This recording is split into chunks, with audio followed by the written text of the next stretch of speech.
Les cuento que traté de hacer todo por Blackboard como se supone, ya por fin tengo cuenta. Me fue pésimo. Me aparecen cursos que no son historia, o sea, me aparece historia y fundamentos, pero me aparece que yo sea, como que yo soy la profesora y como que un programa sugerido, no sé, algo, todo muy, muy, muy, muy, muy extraño. Así que, bueno, nada, esperar nomás que se arregle ahora en la semana. Ojalá. Les quería mandar un mail avisándoles todo, para poder ser yo la que les manda las cosas, porque es un cacho tener ahí a la profe como delegada entregándoles las informaciones. Yo había pedido una delegada y parece que escribía además mal el número, porque me habían dicho y yo lo escribí y se me olvidó decírselo la semana pasada, soy muy pava. Pero dije como ya alguien que sea delegada, así que si es que todavía existe esa persona y está acá, o alguien quiere ofrecer el cargo de nuevo, se abre nuevamente porque el número no me funcionó, por si es que alguien quiere cumplir ese rol. En fin, ya. Como mini, mega resumen de lo que habíamos visto hasta la semana pasada, estábamos hablando de las aproximaciones críticas de Caulino y de Rose. Quedamos en ver esta diferenciación entre la historia tradicional, nueva historia y historia crítica, y de ahí empezamos a hablar de Nicholas Rose y su propuesta, como propuesta sobre cómo hacer una historia crítica en psicología, hablando de la relación entre lo psicológico, gubernamental y subjetivo, lo que estuvieron viendo hoy día en clase. Tomando en consideración los modos de historias antiguos, que Rose le va a llamar historia recurrente, a lo mismo que Caulino le llamaría a la historia de la psicología, básicamente no crítica. Se supone que el PPT debiese estar en la plataforma. Si no lo está, a ver, se los voy a se los voy a mandar ahora, si no se puede, porque se supone que lo tendrían que tener ya. Al menos se lo mandé a Antonia. Si me quieren compartir, ya. Te perdiste la ayudantía, necesito ayuda con Caulino. Perfecto. Esperemos igual a llegar al final, como a la parte, cuando ya lleguemos a la parte de repaso, y ahí puedes hacer también todas tus preguntas, que te aseguro que a más de alguien le puede servir. En todo caso, vamos a hacer algo. Voy a si alguien es tan amable de darme su mail, les puedo enviar de inmediato el PowerPoint y si es que lo pueden compartir al tiro como por su grupo de WhatsApp o lo que sea para como asegurarme que lo tengan porque se supone que ya lo tendrían que tener. Súper, gracias Dionisio. Te lo mando enseguida. De todas maneras, ahí sí está en el Blackboard, Ah, ¿está? así que ahí lo vamos, sí, ahí lo difundo. Ah, súper, muchas gracias. ¿Podrías decir en qué parte del Blackboard está? Porque como digo, no tengo Blackboard. O sea, tengo, pero no tengo. Sí, aparece en la unidad 2 Súper. precisamente, y se llama PPT Ayudantía Historia Crítica. Sí, así, eso lo puedo, lo sé. Ya, Sí. súper, bacán. Muchas gracias. Eh, ya. Entonces, bueno, lo que les estaba diciendo, estábamos hablando de esto de la historia recurrente, que sería la historia básicamente no crítica, ¿no? Lineal, em, sin, sin tomar en consideración tanto las fuentes primarias, o sea, tanto claro, las fuentes primarias, todo lo que hablamos con Caulino, lo mismo. Positivista, como dice Felipe, bien. Y luego fuimos viendo cómo eso cambió con el tiempo y cómo aparece esta historia crítica nueva después de los años 60 y cuál es la propuesta que hace Rose para integrarla dentro de la psicología. Entonces, tomando en consideración lo que está haciendo ya la sociología con su tipo de crítica y de nueva historia crítica, que sería tomar el contexto externo, Rose va a tomar en consideración eso y además cuestionar, como habíamos estado viendo, todo lo que es la relación entre saber y sociedad, verdad y poder, y psicología y subjetividad, ¿ya? Entonces, ahí estuvimos viendo que cómo se involucraban los factores económicos, los factores profesionales, políticos, culturales y patriarcales dentro de la historia crítica, pensando en que todas estas distintas aristas habían sido tanto construidas por la psicología como que construían al mismo tiempo. O sea, hay una relación ahí inmediata y en conjunto de cómo todo esto se afectaba mutuamente, ya los factores tanto económicos impulsaban a nuevas necesidades dentro de la psicología, y los factores de la misma psicología y lo que la psicología planteaba en la época van a afectar también en cómo van a funcionar todo lo económico, y así con todo el resto de los factores. Y llegamos a hablar del construccionismo social. Yo creo que acá podrían haber ya más, entrando en esta parte, podrían haber quedado dudas o desde la clase o desde la ayudantía pasada, porque esta parte ya estábamos muy cansados. Así que quiero preguntar si es que hay alguna duda como de partida antes de partir con esta parte.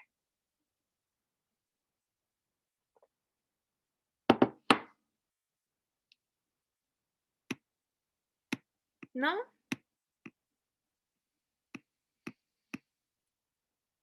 No, por mi parte, perfecto. Ya. Igual, sin miedo, no hay preguntas erróneas. Em, en fin. Yo creo que... Isidora, Dime. me gustaría, si es posible, repasar el concepto de fenómeno técnica. Sí, acá justamente vamos a partir aquí. Como que a la semana pasada quedamos acá, partimos, pero no terminamos. Así que vamos a partir de ahí. Cuando se habla de partida de construir, como que me gustaría deconstruir la palabra fenomeноtécnica, creo que igual es importante. Fenómeno viene de la idea también de fenomenología, de aquello que es observable dentro de la psicología y dentro de todo el mundo en realidad. Em, la fenomenología de por sí fue una de las maneras en la cual la psicología se estudió, especialmente en su comienzo, se estudiaba, como habíamos estado hablando, todo lo observable, de manera empírica, positivista, y esto llevaba a hacer una descripción fenomenológica de lo que sucedía, lo que nos encontramos. Eso significa describir los distintos fenómenos, valga la redundancia, a través de cómo se observaban, ¿ya? Entonces podíamos pensar en lo que uno observaba de la memoria, lo que uno observaba de la percepción en las distintas personas, y desde ahí se estudiaba. El tema es que para poder ver y observar estos fenómenos, era necesario encontrar una distinta manera o una manera específica a través de la experimentación, a través de medios técnicos, para poder observar estos fenómenos.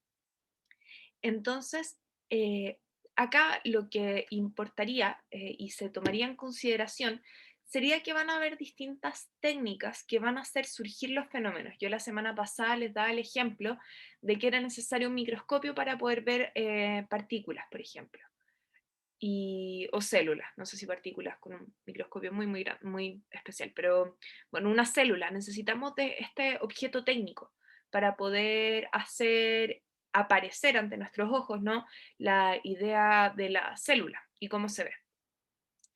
Esto funciona de la misma manera en psicología. Por ejemplo, antes en la clase estábamos hablando del test de Rorschach, el sujeto bajo la lluvia, eh, y es una manera en la cual logramos depurar, como dice acá en el PowerPoint, moldear el fenómeno.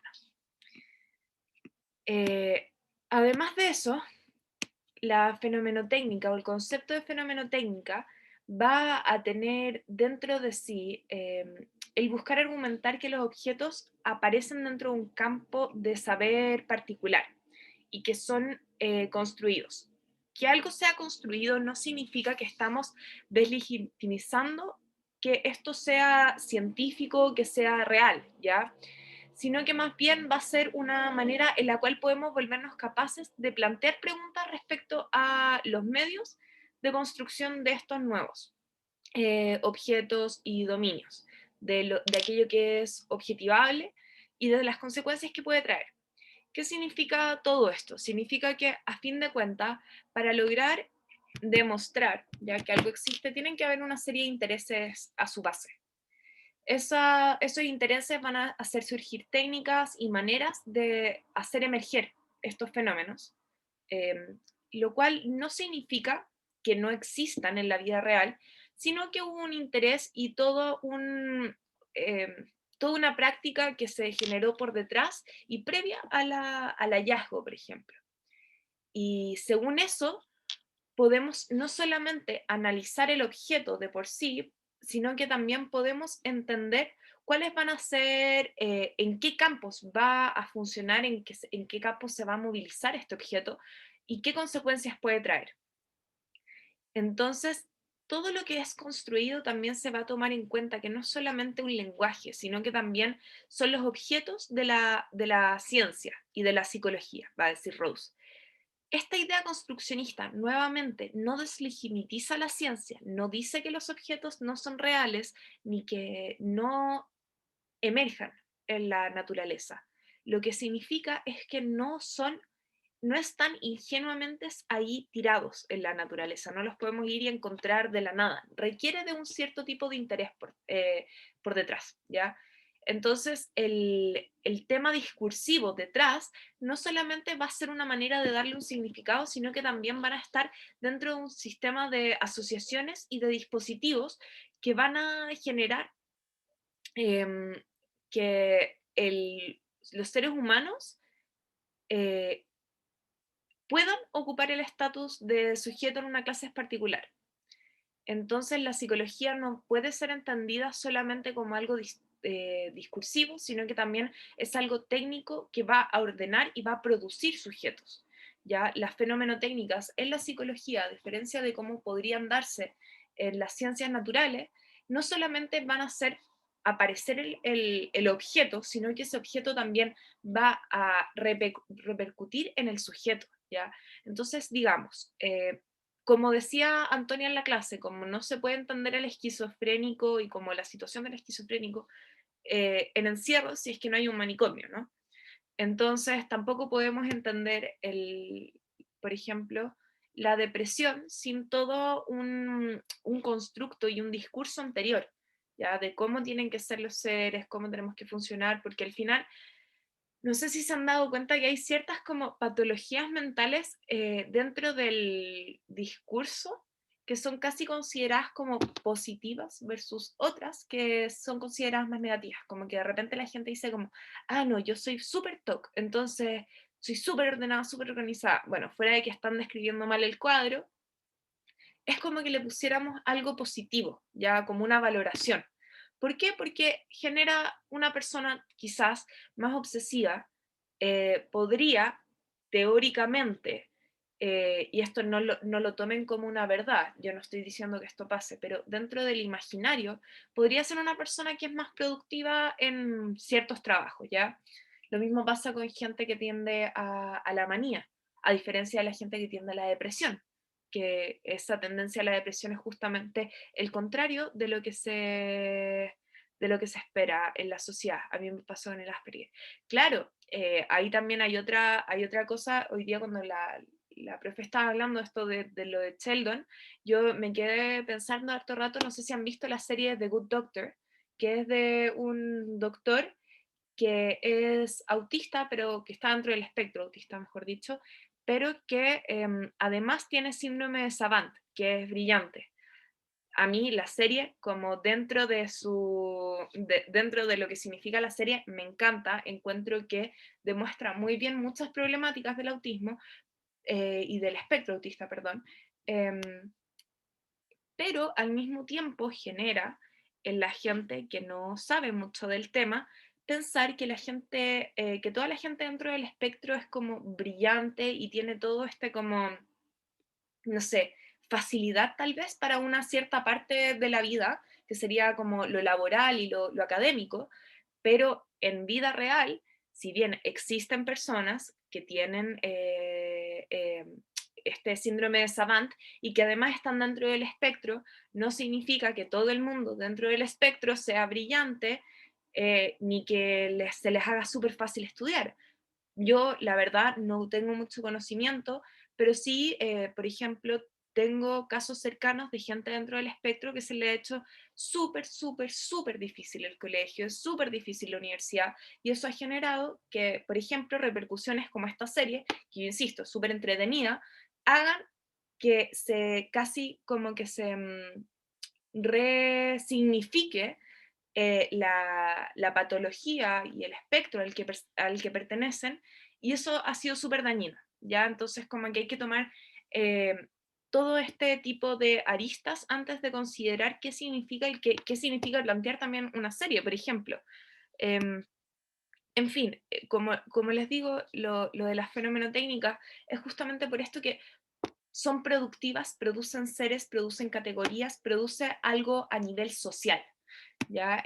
Justamente eso va a ser algo muy importante dentro de la psicología, porque acá va a aparecer este concepto de la psicología como tecnología, en la cual se debe pensar que la psicología constituye una técnica intelectual que vuelve a la realidad pensable de maneras particulares, ya la ordena.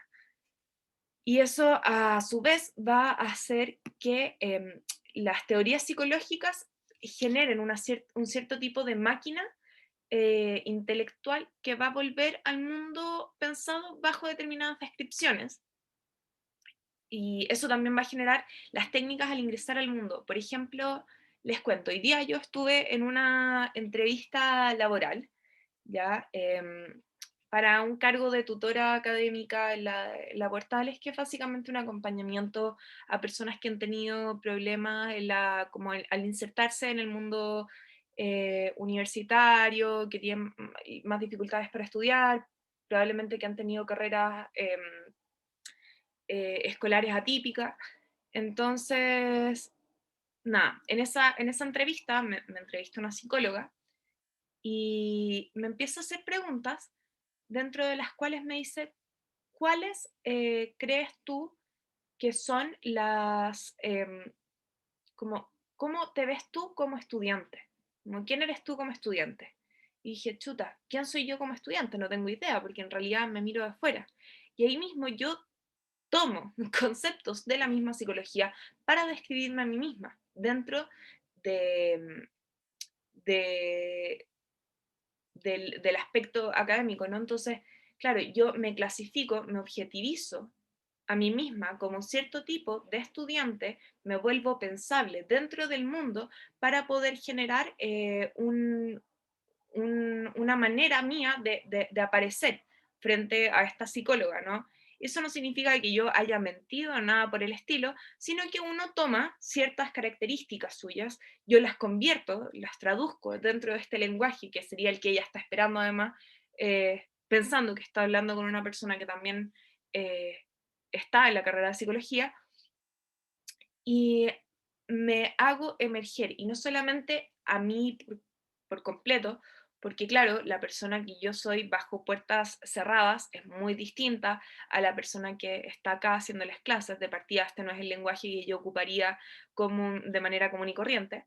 Eh, me tengo que cuidar mucho más cuando estoy al frente de la gente al hacer clases y todo eso, pero también la manera en la cual uno se presenta dentro de estas distintas maneras, distintas como espacios más academicistas, requiere hacerse aparecer a través de un lenguaje psicológico en el mundo. Y eso no solamente pasa con les estudiantes de psicología ni con los psicólogos y psicólogas y psicólogas, sino que también pasa con personas comunes y corrientes que no tienen idea de psicología, que ocupan un cierto lenguaje psicológico para emerger, para aparecer en el mundo. Y esto va a ser lo que va a generar que la psicología se considere una tecnología humana, ya que actúa sobre las personas, ¿ya? Eh, entonces, esto va a ser de una manera prediscursivo, o sea, no va a ser de una manera, perdón, prediscursiva, sino que más bien va a ser práctica dentro del procedimiento para pensar y intervenir en los y las humanas. Y bueno, toda esta idea del ensamblaje de pensamiento-acción que veníamos hablando desde la clase, ¿ya? Hay una manera en la cual nosotros nos vamos a presentar, nos vamos a parar frente al mundo o vamos a describir a quienes están al frente nuestro. Y eso ha sido completamente psicologizado, como veníamos hablando. Tomando eso en consideración, nos lleva a pensar, aparece esta pregunta, yo creo que esto se la robé al texto, yo creo, que dice, ¿de qué manera podría procederse una investigación crítica de la construcción práctica, técnica y discursiva de las entidades psicológicas? Y ahí es donde entra esta idea del proceso de traducción.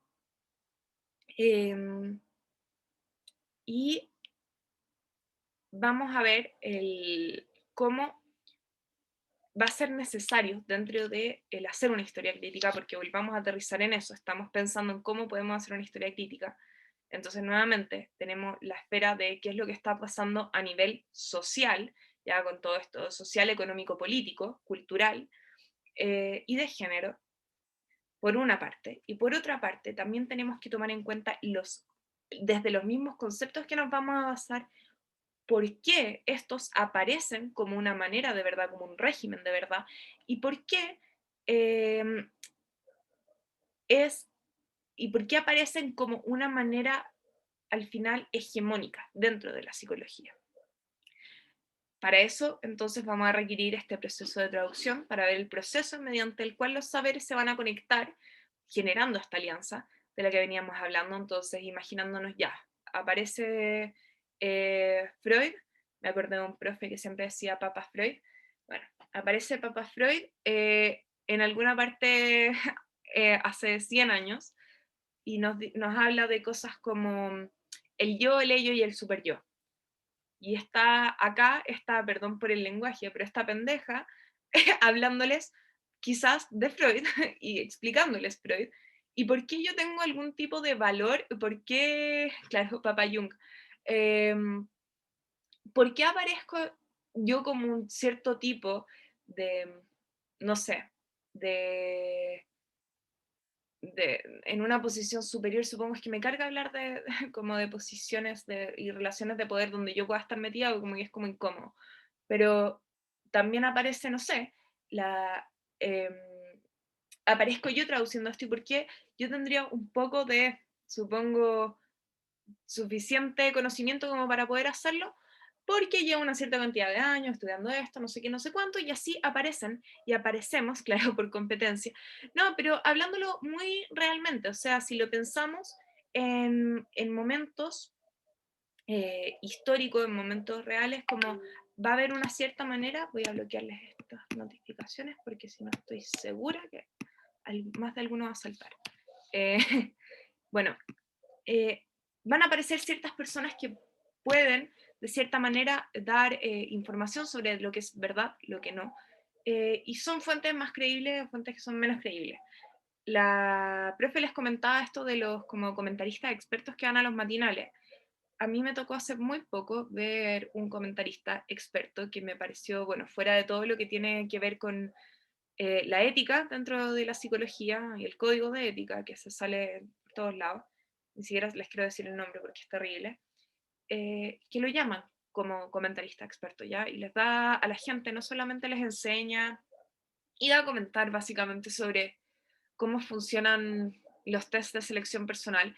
Y bueno, fuera de explicar básicamente cómo se analiza un test, eh, lo cual ya rompe con toda utilidad del test, porque ahora que la gente sabe cómo se analiza, como que puede mentir en las respuestas, hace que se piense y se simplifique ya algo que es mucho mayor que son los test proyectivos y lo que queramos pensar de ellos. Porque esa persona es creíble, porque va a haber una serie de, como dice acá Dionisios, competencias, va a haber una serie de estudios previos que llevan a que esta persona sea una fuente relativamente fiable dentro de, ¿ya? Y eso tiene que ver con lo que veníamos hablando también de los regímenes de verdad. El régimen de verdad es un concepto súper Foucaultiano, pensado desde la idea de que van a haber ciertas verdades que van a ser puestas sobre un trono ya que van a ser como consideradas como lo que es lo más correcto de pensar, ¿ya? No sé, por ejemplo, y esto es solo para tensionar, no para decir eh, que sea lo que yo creo, pero por ejemplo, cómo estamos acá hoy en día, como teoría de la evolución versus, no sé, em, la creencia religiosa. Podemos poner eso, como ambas son teorías, ¿no? Pero hay una que es más correcta que otra, y eso ha sido debido a una disputa de muchos años con procesos sociales que han sido súper, súper, súper eh, largos y complejos, que van a generar que vayan a haber ciertas prácticas, ciertas teorías que pueden ser pensadas como la verdad, y es por lo mismo que van a haber batallas a niveles no solo abstractas, sino prácticas entre lo que es verdadero y los argumentos que en realidad han sido apartados de la academia. Por ejemplo, también dentro de la psicología tenemos como esta diferencia entre ellas, quienes son psicólogos de tendencia más psicoanalítica versus alguien que es psicólogo transpersonal, que más allá de cuánta teoría o cuánto todo tengan, ambas son maneras de enfrentarse frente al ser. Ya, entonces va a haber pero va a haber uno que está claramente puesto como sobre un trono versus el otro que es como allá, la bola hippie de la psicología. Que eso sea verdad o no, bueno, hay que en cada una, pero justamente como pueden ir pensando, van a haber ciertas cosas que han estado puestas como una verdad absoluta, cuando aún tal vez sigan en proceso de ser teorías, sin embargo han tenido un fuerte impacto a nivel social y a nivel académico que ha permitido que estas entren dentro de lo que consideramos la verdad. Y esto sucede a través, como toda la idea de cómo entran las prácticas al pensamiento de lo que es verdad y lo que no, va a ser a través de distintos procesos que van a ir creando un territorio psicológico que ha implicado, como acá dice la lista, una persuasión y negociación entre autoridades tanto sociales como conceptuales, entre qué es la verdad y qué no. También de un diseño de percepción en el que ciertos eventos y entidades llegan a ser visualizadas, es decir, va a haber una serie quizás, a mí me gusta mucho la idea de las preocupaciones, de cómo algo llega a aparecer frente al mundo. Eh, Eso tiene harto que ver con el autor que les venía contando un poco antes, Bruno Latour, la idea de los objetos y de los asuntos de preocupación, que va a haber una serie de situaciones que van a generar una preocupación a nivel social, académico, que va a generar que de alguna manera aparezcan distintos conceptos y lleguen a ser visualizados. Eh, ¿La es complejo de leer? Sí. La es complejo de leer a la primera vez, y quizá a la segunda, pero quizá a la tercera ya no tanto. No, mentira. Pero no, de hecho en la Portales lo pasamos como texto de primer año. Solamente que es, es cabezón, como que hay que tratar de como darle varias vueltas a lo que viene hablando ahí Latour. Como que no es algo tan, quizá tiene un estilo, yo creo que tiene un estilo de escritura que puede ser medio complejo. Pero una vez que uno le agarra la mano ya no tanto. Ahí si quieren, les voy a decir el texto del cual yo creo que tanto Antonia y yo habíamos estado pensando. Acá.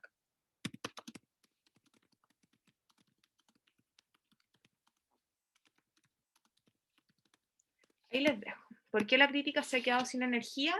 Es un texto buenísimo. Yo considero que cualquier alumno de psicología, ojalá que lo lea en algún momento. Y ojalá de repente lo podamos unir al curso, quién sabe. En fin, volviendo a esto del supuesto diseño de percepción es que al final van a haber ciertas cosas que llegan a ser visualizadas que antes no eran visualizadas o quizás no eran visualizadas de tal manera.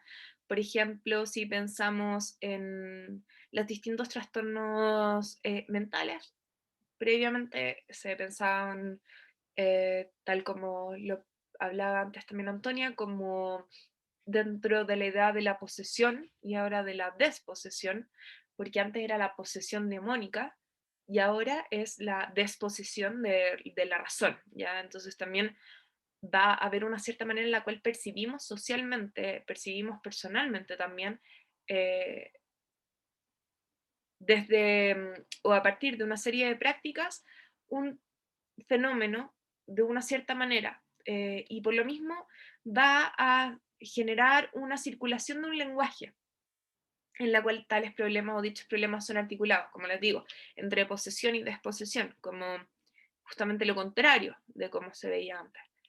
Y de la inscripción de agentes dentro de una red psicologizada también va a implicar enlace entre problemas y soluciones, es decir, una vez que aparecen estas personas, estos distintos factores que van a generar una, un mundo en el cual la psicología y la práctica psicológica y los conceptos psicológicos circulan, va a haber una serie de maneras de resolver los problemas, las cuales quizás han ido cambiando a lo largo de los años. Por ejemplo, antes íbamos a hablar con el pastor, íbamos a hablar con el rabino, íbamos a hablar con una entidad al final religiosa para solucionar nuestros problemas personales. Hoy en día vamos donde un psicólogo, un psiquiatra, un terapeuta, un coach, si es que, bueno, en fin. Eh, y debido a esto van a haber investigadores y profesionales que van a ejercer la disciplina, productores y consumidores del saber psicológico, y eso va a generar un proceso muy singular de construcción de lo que va a ser considerado como saber psicológico. El saber psicológico, dentro de la historia de la psicología, va a generar lo que vamos a llamar el disciplinamiento. El disciplinamiento va a estar dentro de mediados del siglo XIX, principios del siglo XX, como, como una cierta manera en la cual se han construido las alianzas del saber. ¿Ya? Y lo que, lo que va a generar o lo que se va a observar va a ser que van a aparecer una serie de técnicas y de prácticas dentro de la disciplina. Entonces acá pregunta, ¿de qué manera ciertas normas han definido la verdad de la psicología? Un ejemplo que es muy importante es el de la estadística. ¿Alguien de acá sabe por qué la estadística ha sido tan importante para la psicología y el pensamiento de la psicopatología? ¿Se le ocurre a alguien?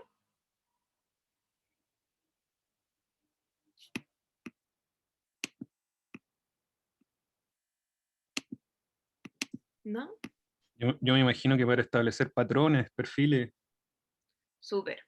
Sí, efectivamente. El manual de diagnóstico que se usa, el DSM o el CIE, ambos son manuales que han sido construidos a partir de un estudio estadístico muy profundo, donde se trata de pensar en, no sé si es que conocen el concepto, se acuerdan de la campana de Gauss, donde podemos ver el rango de normalidad y anormalidad.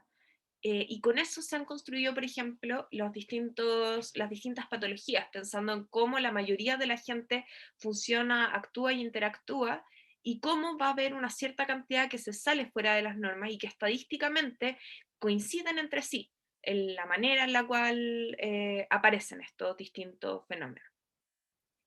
Entonces, justamente la estadística va a ser la primera aproximación que entra dentro de la sociedad para generar este saber psicológico y también un disciplinamiento que ya vamos a llegar a ver lo que es. El disciplinamiento de por sí va a ser la incorporación de técnicas eh, positivistas al interior del propio objeto de la psicología, al interior del sujeto psicológico. Entonces, buscamos técnicas estadísticas de la manera, a través de técnicas estadísticas, maneras en las cuales disciplinar, en las cuales generar un cierto tipo de conducta. Entonces, acá yo les pongo el ejemplo ya del concepto de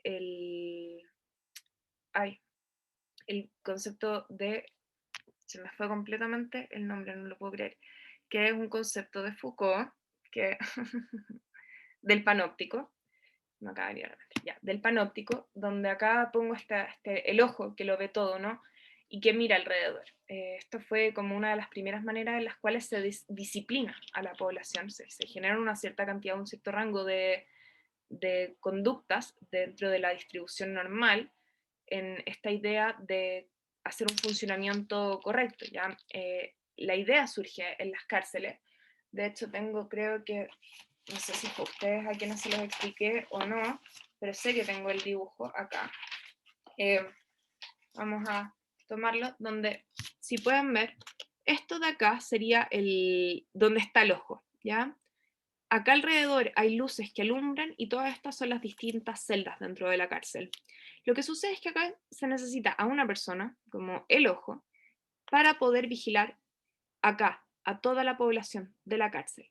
¿Por qué? Porque al estar iluminados, la gente de acá adentro que está encarcelada no puede ver si es que los están vigilando o no.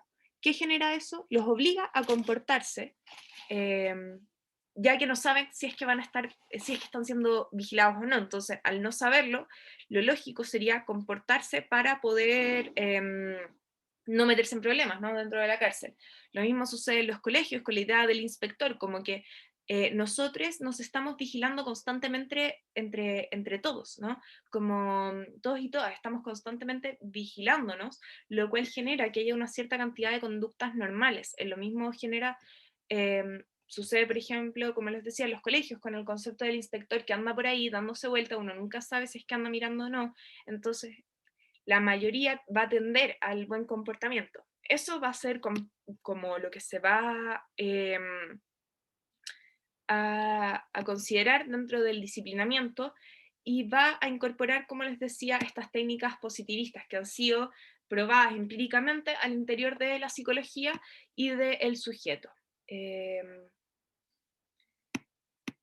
Y la psicologización, como venía hablando la profe, va a ser algo que va a estar completamente ligado al disciplinamiento, eh, en la cual va a aparecer la psicología en las diversas prácticas y en los diversos lugares en donde va a dominar sobre otros modos de formar y organizar y diseñar e implementar verdades sobre la persona. Entonces, ¿cómo nos disciplinamos?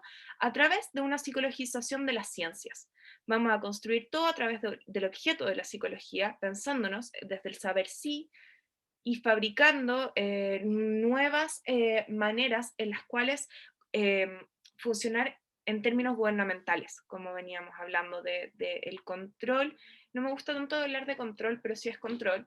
Eh, Pensándonos a través del ser psicológico, como el sujeto sí.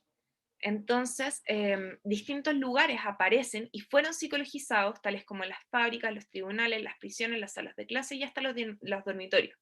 Esto de los dormitorios, a mí, como que cuando lo leí, me lo cuestioné al principio un poco, pero van a haber una serie de prácticas del dormitorio de por sí, tanto del espacio físico como de lo que puede y no se puede hacer dentro de un dormitorio, que se han ido generando a través de los años. Por ejemplo, no sé si es que alguno de ustedes se acuerda o les tocó en el colegio.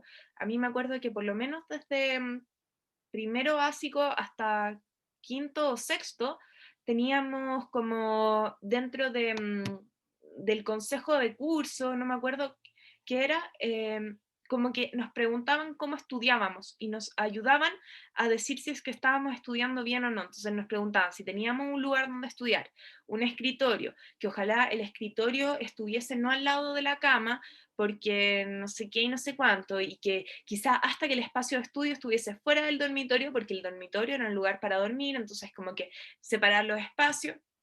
En pandemia, obviamente, justamente toda esta idea se nos ha ido eh, a la basura, como el separar los espacios entre lo público y lo privado, estamos completamente entrelazados, pero todo eso surge desde una idea de la psicología de el funcionamiento de la persona. Y hay cosas que pueden ser súper útiles, por ejemplo, estudiar probablemente o trabajar en el mismo lugar donde duermen no sea la mejor de las mejores ideas, porque asocias el espacio a quizás solamente el trabajo o se te mezcla como la idea que también es un lugar para descansar, ¿no? Pero bueno, estas ideas esta psicologización de los espacios ha sido radicalizada, de hecho, a lo largo, especialmente de la sociedad occidental. Y se va a, no solamente va a aparecer como una manera de la persona autoritaria, como no necesitamos que haya un policía o que haya, no sé, un papá, una mamá, un tío, lo que sea, para poder, o un jefe, para pensar en los espacios de una manera psicologizada, sino que más bien se han impregnado en un cierto tipo de persona que pertenece a un territorio, a un dominio específico. ¿Ya? Entonces se va a ligar tanto la producción de efectos de verdad psicológicos con la amplia gama de dominios, como dice acá, sitios y problemas, prácticas y actividades que se han vuelto psicológicas. Entonces, la verdad psicológica no solamente aparece dentro del discurso, sino dentro de la práctica de distintos espacios. Y eso va a generar una, como dice acá, una epistemología institucional. ¿Alguien de acá se acuerda qué era la epistemología? Lo hablamos en las primeras clases.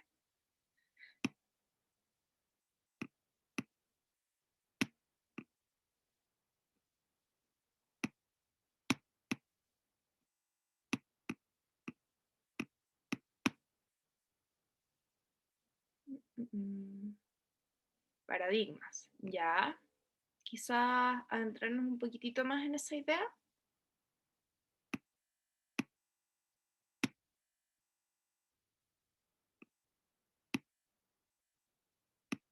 ¿No?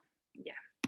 Bueno, les recuerdo, la epistemología es la manera, o como dice acá Felipe, el paradigma desde el cual nos situamos para entender o estudiar un cierto tipo de ciencia o un cierto tipo de disciplina u objeto, ¿ya? Entonces tenemos paradigmas positivistas, como veníamos hablando, tenemos paradigmas socioconstructivos, como el construccionismo social, tenemos paradigmas, por ejemplo, más ligados a lo, eh, no sé, como a lo, ¿cómo fue la palabra? A lo mágico, quizás, hay otra palabra que se me fue completamente, pero pensando el mundo desde un posicionamiento más bien, eh,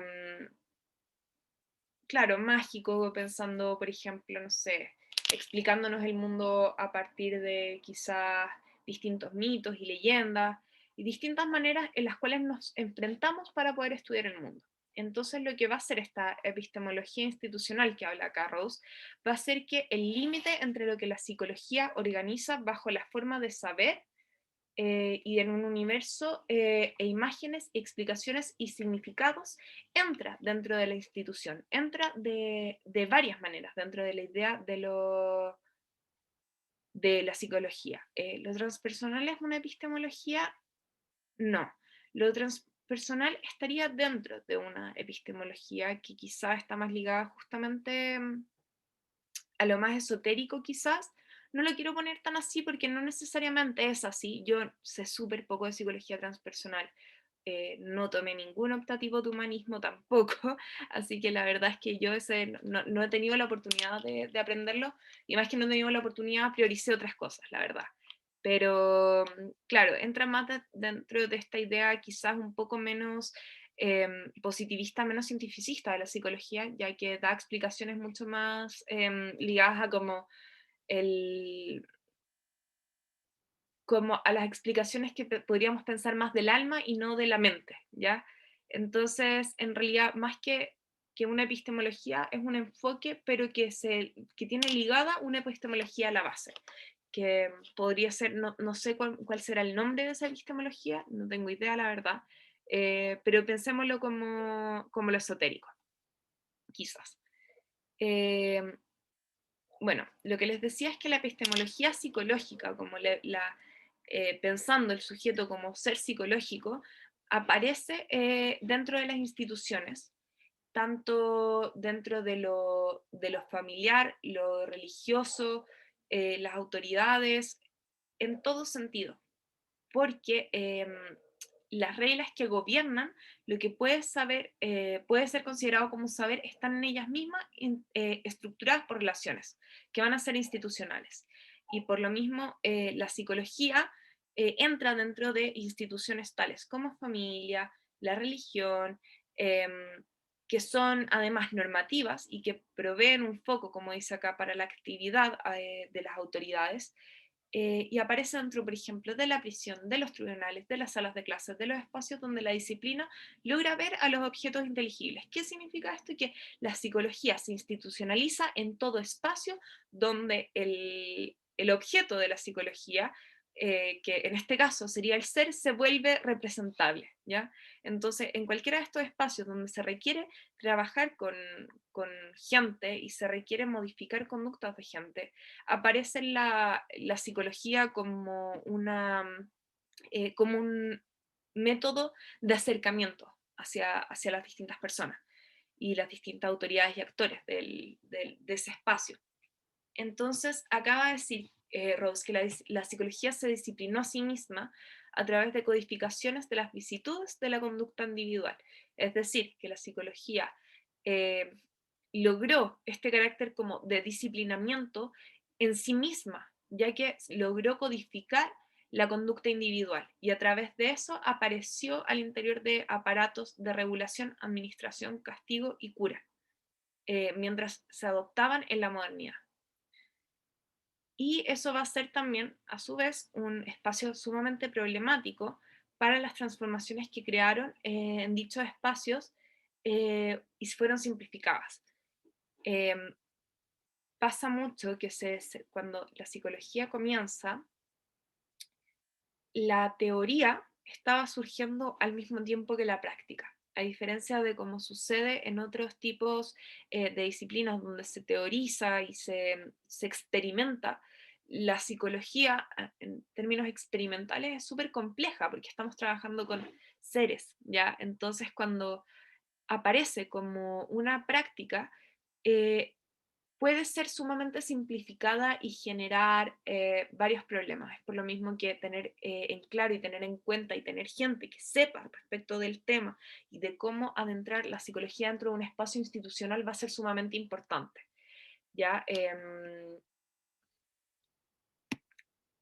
Finalmente, esta idea de la tecné en la psicología, como se diga en realidad, es que tenemos que pensar que la psicología eh, va a ser una forma de vida y una forma de actuar en la cual vamos a distinguir esta tecné, esta como esencia de la psicología.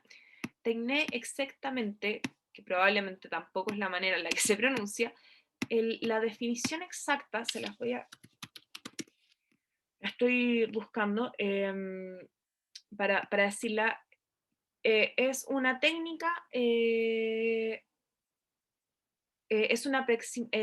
la técnica es una aproximación teórica moderna, ¿ya?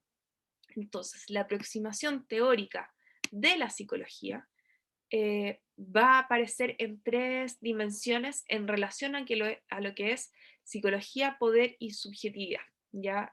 Eso va a aparecer dentro de la gubernamentalidad, dentro de los programas de gobierno, dentro de la legitimidad de la autoridad, ya que podemos pensar quién puede ser una autoridad, quién no, una nueva manera de pensar la autoridad social, que ha llevado también a pensar una manera de administrar la subjetividad, va a generar que la autoridad pueda ser legítimamente ejercida, como dice acá, normalidad, además de crear una base ética. O sea, podemos pensar a partir de todas estas técnicas de la psicología, toda esta tecnología que ha aparecido de la psicología, una manera de mirar el mundo, ¿ya?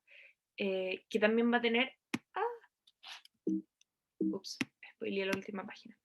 Va a haber una cierta manera de ver el mundo a través de la psicología y que también va a llevar a su base una ética, ¿ya?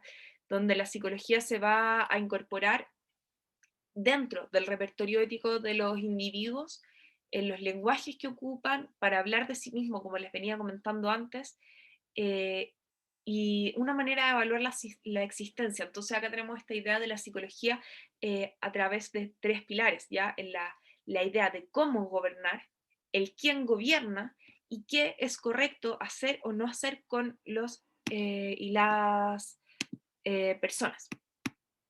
Entonces, finalmente, con toda esta idea de Rose, que puede ser como súper mezclada, pensemos que va a haber, como veníamos diciendo, una manera, vamos a buscar una manera de estudiar la psicología, de ver cómo ha sido su historia a través de los años, tomando en consideración todos los aspectos socioeconómicos, políticos, culturales y de género, ¿ya? En las cuales se basaban esas prácticas y que han generado, tanto a nivel institucional, a nivel epistemológico, a nivel de gobierno, eh, y qué prácticas se han vuelto parte del conocimiento popular, ¿ya? Y cómo eso ha afectado también a la sociedad. Eh, y eso es básicamente la propuesta de Rose, que puede ser como súper compleja porque tiene tanto concepto entre medio metido, pero en realidad esa es la idea de Rose. La idea de Rose, muy en resumen, es que antes de pensar en hacer una historia de la psicología en la cual podamos sentarnos a escribir qué fue lo que pasó, debemos comprender y analizar toda la interacción de agentes, el ensamblaje que se generaba para que la psicología emerja y que aparezca de la manera en que aparece. ¿Ya? Porque podrían haber habido miles de maneras en las cuales se empezó a estudiar la psicología y se pensó, pero hay un cierto motivo en el cual aparece de la manera en que aparece hoy. Y dentro de esos motivos, como veníamos pensando desde el comienzo del curso, es que está inmersa dentro de una nueva época histórica, dentro de un nuevo tiempo histórico que va a ser la modernidad. ¿Ya? Y esa es la idea de Rose. Entonces, generar una historia crítica y el objeto de una historia crítica va a ser entonces generar visiblemente las relaciones de ética, de subjetividad, de las verdades, de la psicología, psicología y del ejercicio del poder. Eh, y esa es la manera en la cual Rose va a plantear que miremos la psicología. ¿Ya? Entonces, con todo esto en consideración, después de una hora hablándoles prácticamente sola, les pregunto, ¿cómo estamos con Rose?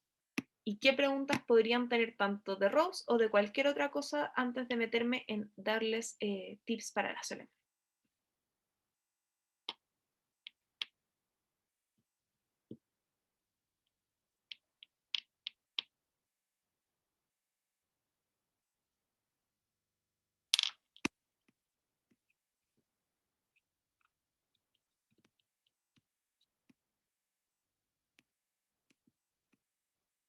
Aquí una pregunta. Dime, Sergio, ¿puedes abrir el micrófono o puedes hablar por acá por el chat? ¿Aló? Creo que por acá es más rápido. Sí, Ya. súper. Mira, yo tenía en realidad una duda, era si es que tú tenías algún otro ejemplo práctico en el que podamos ver a la historia funcionando desde este punto de vista que nos plantea Rose, ¿cachai? Como más técnica, más técnica. Mm, Es que, mira, si lo pensamos como una manera, podríamos hacer un juego, básicamente, en verdad, en que pensemos entre todos y todas de qué manera un cierto concepto que es de la psicología aparece en distintas aristas. Por ejemplo, si pensamos el tema de, yo creo que algo como, entre comillas, simple de pensar, es cómo la psicología toma la idea de la homosexualidad, la patologiza, y eso genera a su vez tanto prácticas económicas, sociales, políticas, culturales, patriarcales, subjetivas, éticas, morales, institucionales, de pensar en un cierto objeto y cierto conocimiento psicológico. Yo creo que esa es una manera súper como quizás simplificada de pensar lo que dice Rose, porque, no, porque acá estamos tomando un concepto, ¿no? Que ha sido uno de los muchos que pueden ser debatidos, como la historia de la homosexualidad dentro de la psicología y cómo eso ha aparecido. A mí de partida me parece interesante ver cómo aparece la etiqueta de quién es, de pensar el hetero o el homosexual, ¿ya? Como eso de por sí ya tiene a su base una serie de, como de disciplinas metidas entre medios, desde la parte más religiosa hasta la parte psicológica, filosófica de quiénes somos, cuál es el objetivo del ser, ¿ya? Preguntas ontológicas, por ejemplo, si es que realmente la única meta de la raza humana sea la reproducción, por ejemplo.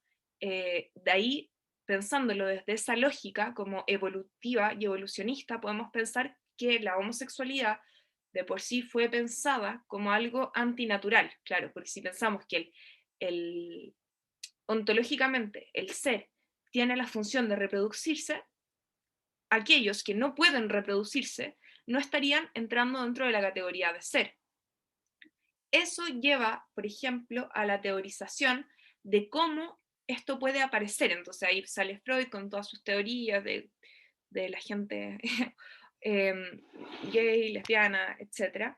Hay un texto de Freud que se llama La chica homosexual, si no me equivoco, que ni siquiera es como la chica lesbiana o lo que sea, como que además se le pone la idea del homo, del hombre también, pero en fin, aparecen todas estas cosas, ya, y eso tiene efectos a niveles prácticos, o sea, desde cómo se hacen leyes a partir del saber psicológico.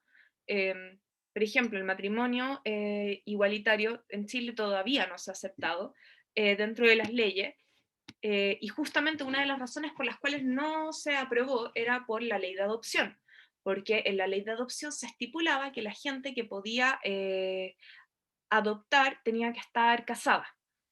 No era tan directo, no aparece así, pero aparece como dentro del área gris ya de esa ley.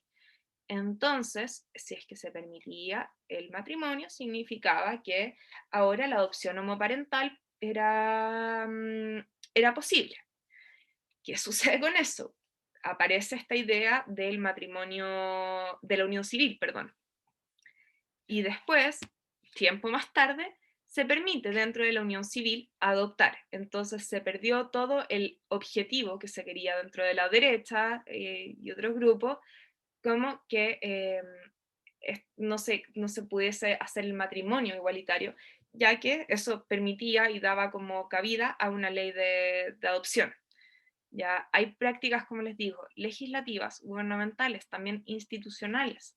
En su momento se institucionalizaba a la gente que era o que es gay, lesbiana o de cualquier en realidad arista, si queremos ponerlo de esa manera, de la diversidad sexual y de género. Y habían, bueno, prácticas terribles dentro de la psicología, como los campos en los cuales se hacían como estos como terapias de conversión, ¿no? Que hasta hace muy poco tiempo, y esto se los comento porque me parece relevante, y esto me lo comentó, de hecho, yo esto lo aprendí a partir de Cauli, ¿no? Así que tomándola a ella de ejemplo, ella misma nos contaba que justamente la Universidad de los Andes, hasta hace muy poco, y hablando de muy poco, estoy hablando de menos de 10 años, seguía pasando la terapia de conversión dentro de dentro de su malla, o sea, dentro de los distintos ramos lo pasaban como una opción, como una práctica, ¿ya? Entonces, no sé si así como se te va abriendo, Sergio, como una idea de cómo un solo concepto puede ser analizado a partir de todas estas aristas que propone Rose, y cómo eso puede ser una construcción histórica. O sea, podemos pensar en la historia de la locura desde estas perspectivas, en la historia, por ejemplo, de la mujer también se puede pensar en muchos sentidos con la psicología. Y si la terapia de shock, ¿dónde? Ya. Mira, la terapia de shock, no tengo muy claro dónde nace. Te puedo decir que el control de por sí no es lo que busca la terapia de shock. O sea, la terapia se sigue ocupando, no de la misma manera que se ocupaba antes, porque antes era mucho más sádico, no se dormía la gente. Hoy en día sí como que se anestesia la gente está dormida durante el procedimiento, y lo que busca es alterar de una cierta manera la conducta, ¿no? Especialmente en cierto tipo de patología, las cuales ya no han tenido ningún tipo de cura previa. O sea, una persona, yo sé de gente, tengo un conocido que tuvo que hacer terapia de shock. Él es esquizofrénico y, bueno, no funcionó. Pero es súper heavy.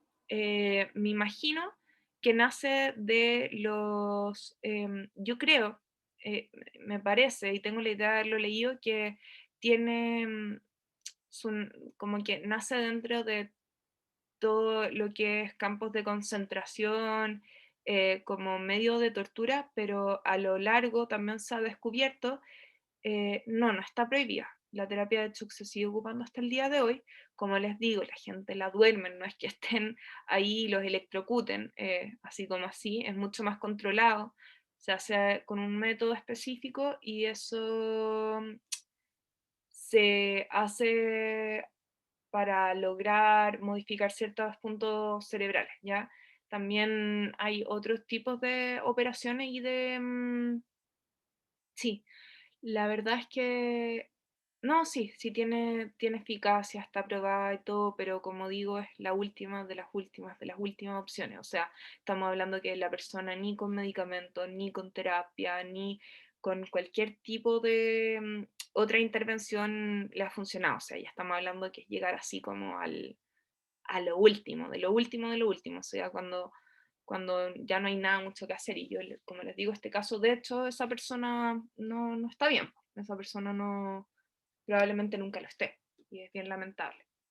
No por la terapia de shock, sino porque simplemente no hay nada mucho que se pueda hacer a este punto. Pero también hay otras intervenciones quirúrgicas que son, por ejemplo, eh, cortar el cerebro por la mitad.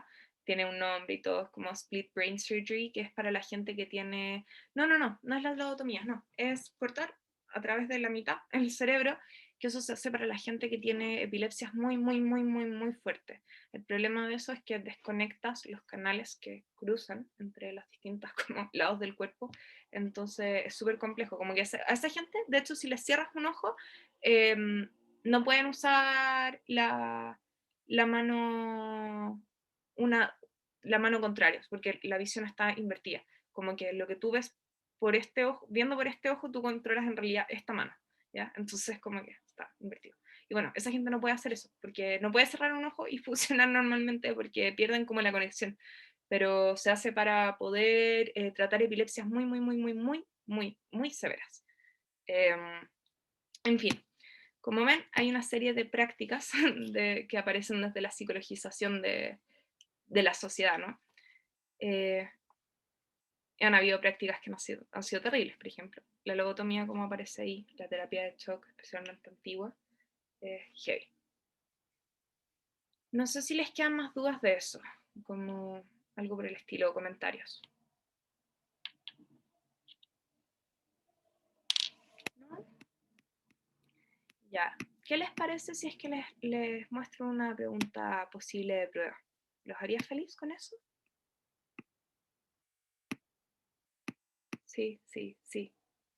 PPT o resumen de Caulino. Sofi, el PPT de Caulino solamente es lo que está dentro de este PowerPoint, porque en realidad la gracia de eso es que les dejé ahí marcado todos los distintos conceptos específicos en los cuales se tienen que fijar.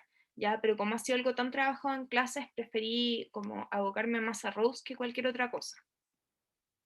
En todo caso, si tienen cualquier pregunta, me pueden mandar mails o lo que quieran, en realidad. Ya. Miren, les voy a compartir en un segundo.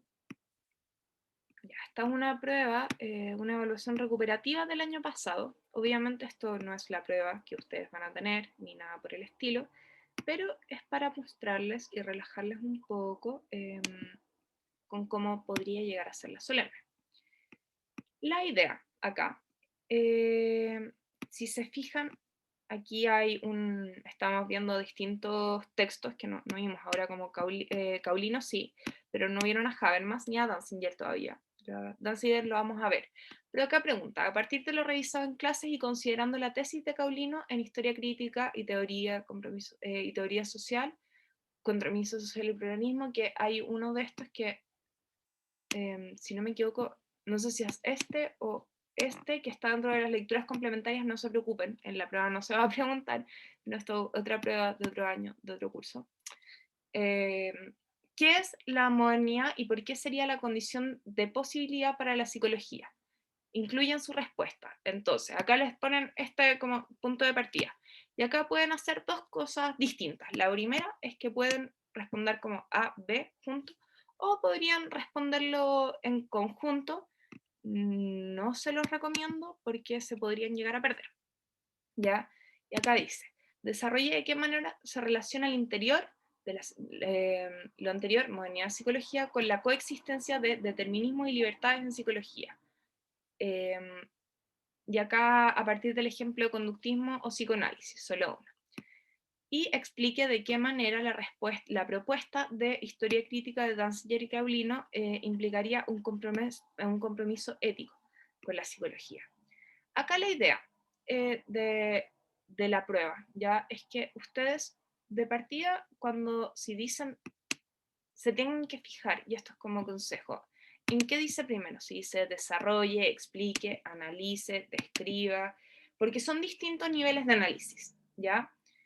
Acá en este caso sería el desarrollo de qué manera sería un análisis, de qué manera ustedes pueden ver que aparece, ¿ya? Cuando ustedes ocupan cualquier concepto, y esto se los digo tanto para este curso como para cualquiera, si es que hablan de modernidad, tienen que decir qué es la modernidad. Si hablan de psicología, no tienen que decir qué es la psicología, pero sí, si es que hablan, no sé, de determinismo, de libertad, de cualquier concepto clave que aparezca en un texto, no sé, pensando si es que acá dijera, en relación a la psicologización y el disciplinamiento, tendrían que decir qué es el disciplinamiento, qué es la psicologización a partir de sus propias palabras. Lo mismo acá, sí, explique de qué manera la propuesta de historia crítica implicaría un compromiso ético, tendrían que referirse a cuál es la propuesta de la historia crítica de Caulino y de Danziger y de qué manera esto propone un compromiso ético dentro de la psicología. ¿Ya? Como acá Antonia lo que más que nada me pidió es mostrarle el tipo de preguntas, la manera en la cual construimos pruebas, las pruebas que yo tengo, por ejemplo, de otros años y de otros cursos, con Antonia es la misma idea. Ya siempre va a ser como algún tipo de aterrizaje a la materia. Entonces, imagínense una pregunta, así como a partir de lo revisado en clases sobre historia crítica, de qué manera, por ejemplo, se relaciona lo anterior de la modernidad y la psicología con la coexistencia, por ejemplo, de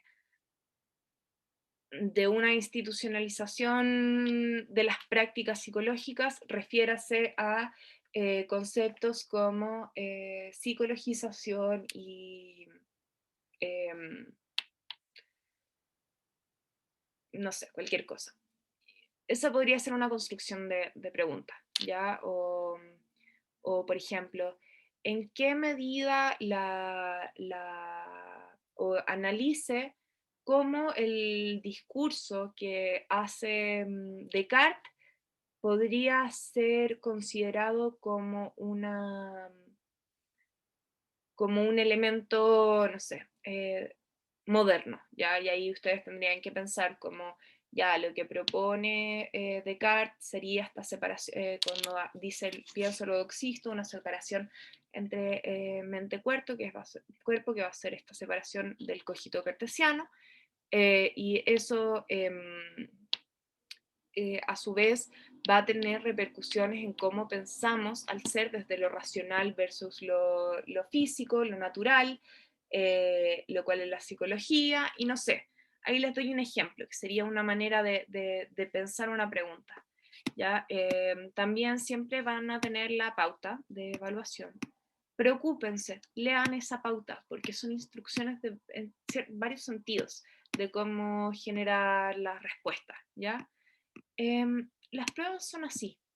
La gracia de estas pruebas es que hay muchas maneras, lo que hablábamos con Antonio es que probablemente esta prueba, la de esta semana, tenga materiales empíricos, no sé, por ejemplo, puede ser un video, puede ser un diálogo, algún material que les pongamos, que ustedes analicen a partir de los autores que hemos ido leyendo, ¿ya? Entonces, eso podría ser, por ejemplo, una pregunta muy posible de prueba, pero como les decíamos, no, las preguntas no son específicas, no son como... No les vamos a preguntar en qué año empieza la historia crítica y antes de eso hasta qué año estaba la historia positivista. ¿Ya? Como que esa no es la idea es que ustedes logren como integrar la materia. Justamente por lo mismo, ahora les abro preguntas, les escucho. ¿Hay algo que todavía o les entre en duda, sientan que no ha estado claro ni en clase, ayudantía y todo eso?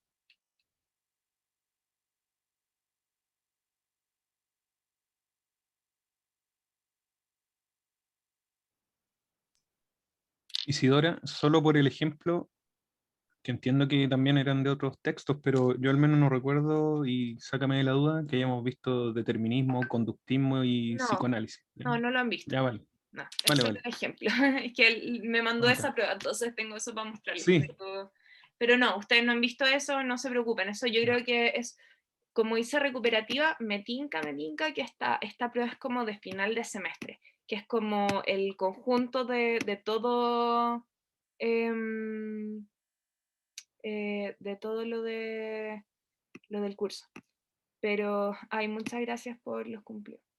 ¿Cuántas preguntas tendrá? Probablemente 2 preguntas. Yo me imaginaría que va a ser como un conjunto, no sé, podría ser tanto Caulino como Rose, así como de qué manera coincide Caulino con Rose y todo eso, y además de eso, ¿en qué puntos se unen? Bueno, ambos tienen la misma propuesta del cómo hacer historia crítica. Yo te diría que la manera en la cual específicamente se enlazan es que Caulino hace una aproximación teórica a qué es la historia crítica. Y lo que Rose va a hacer es decir, ok, como tenemos claro qué es la historia crítica, como en su mente, ¿no?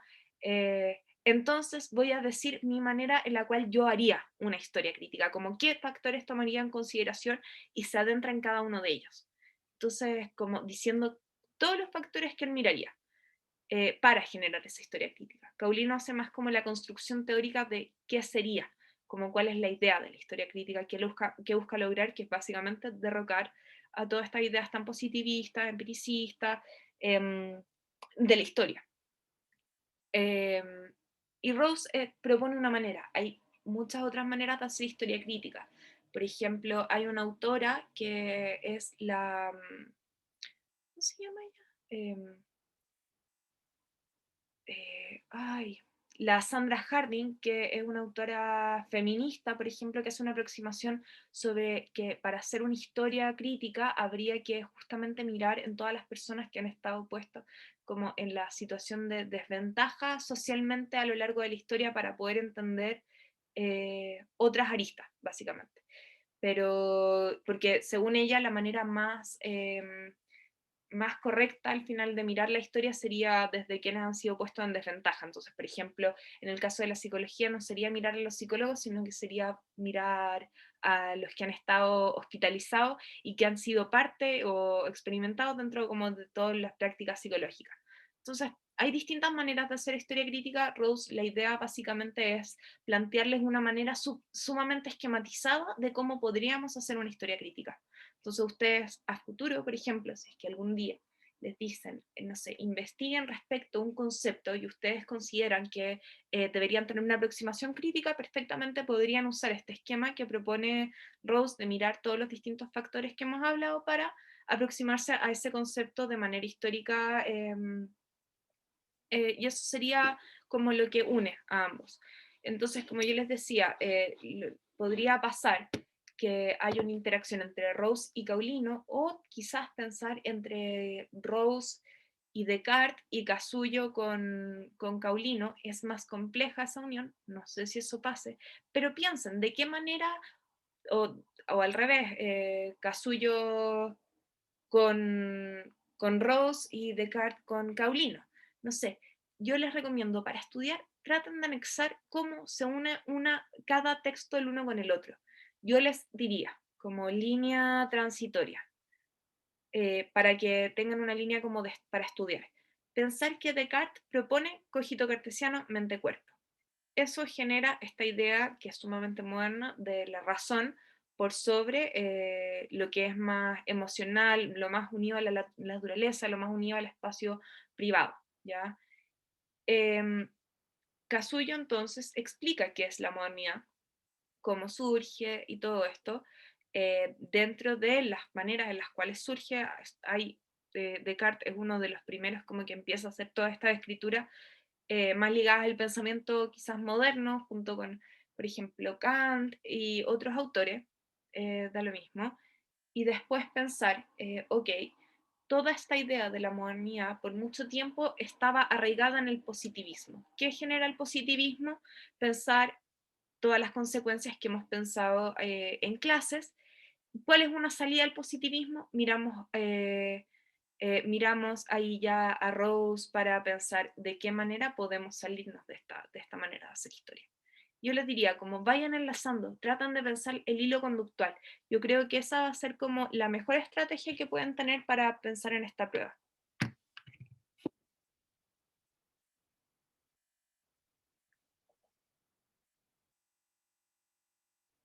Eso.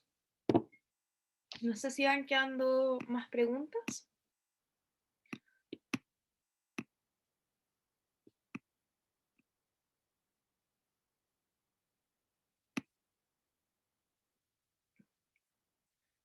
Tomaré el silencio. No me queda claro, del todo claro, el tema de la historia crítica. ¿Qué cosa no te queda claro, Fabián? En sí. Ya. A ver. Partamos. ¿Qué cosas debería tener claras de la historia crítica? Ya. Yo les diría que qué cosa tienen que tener claro de la historia crítica sería pensar, eh, primero, ¿por qué es importante? ¿Por qué es importante la historia crítica como punto de partida? ¿Por qué sería relevante hacer una aproximación crítica para pensar en la disciplina de la psicología? ¿Ya?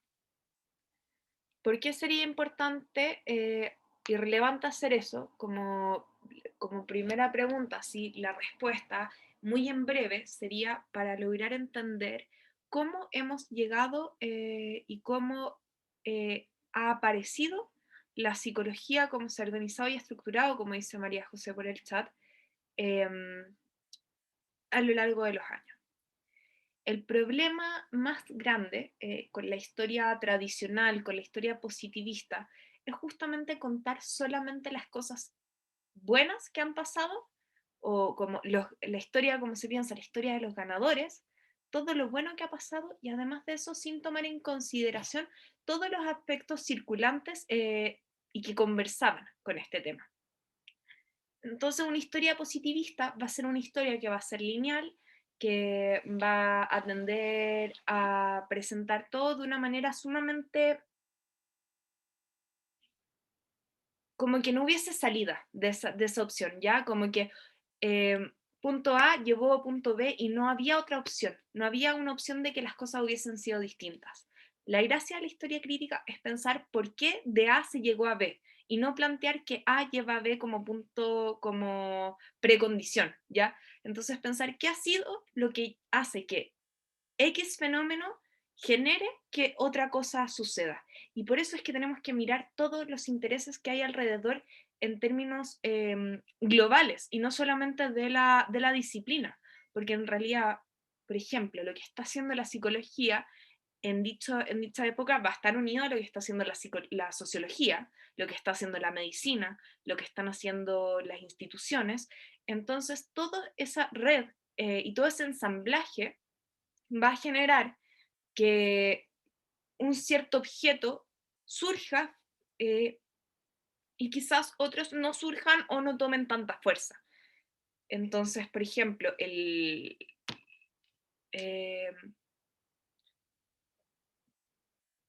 yo no diría que lo interdisciplinario sea una característica, sino más bien sería como un punto relevante a tomar en consideración, porque quizás no es solo mirar las otras disciplinas, sino también mirar un poco más socialmente lo que estaba sucediendo, ¿ya? Por ejemplo, van a haber ciertos autores que trabajan desde perspectivas críticas que hablan de por qué o de cómo ha cambiado el malestar en las sociedades, que ha llevado a que haya un cierto malestar por sobre otro, ¿ya?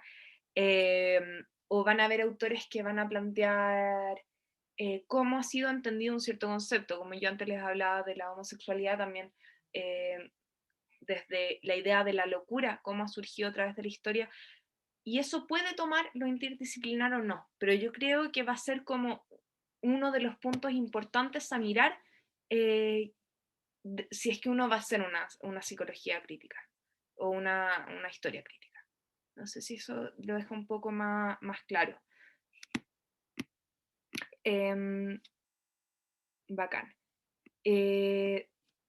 Además de eso, quizás también tomar en cuenta que la aproximación o la historia crítica no es una, sino que son historias críticas, que hay distintas maneras de hacer una historia crítica y que en realidad lo que se busca justamente es desimplificar los conceptos, porque en realidad es súper simple pensar como, no sé,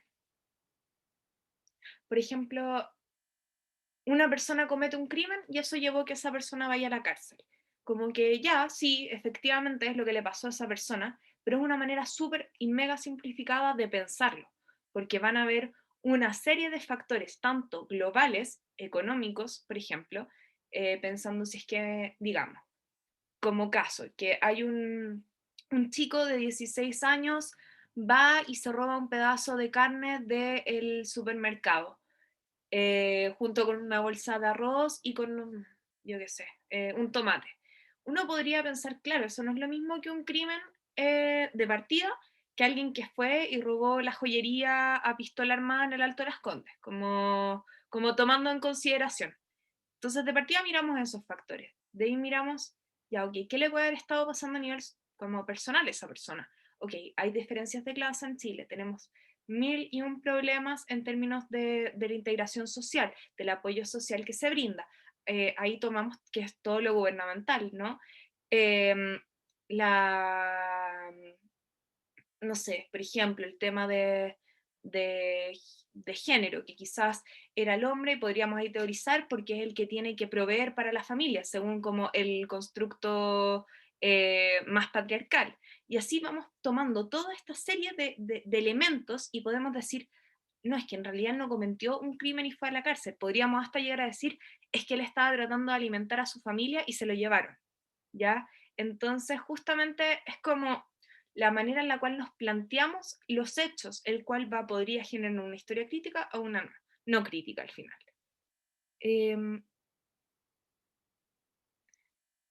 Una paradoja de la historia crítica es que nunca deja de reinvertirse dado a que siempre está siendo criticada desde su base misma.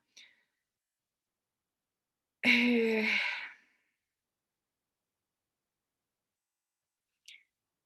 claro, o sea,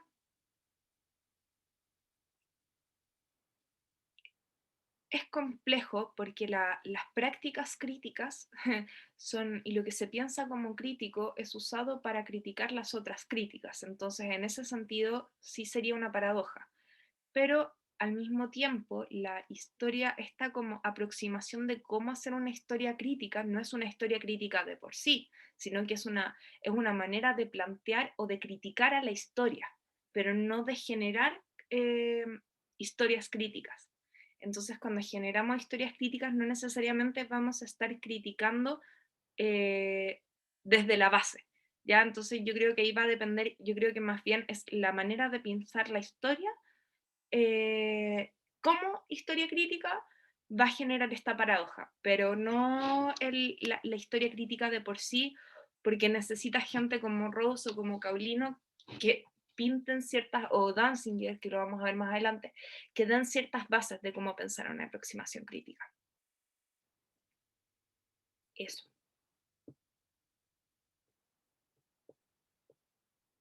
De nada. No sé si les va quedando otra duda al respecto.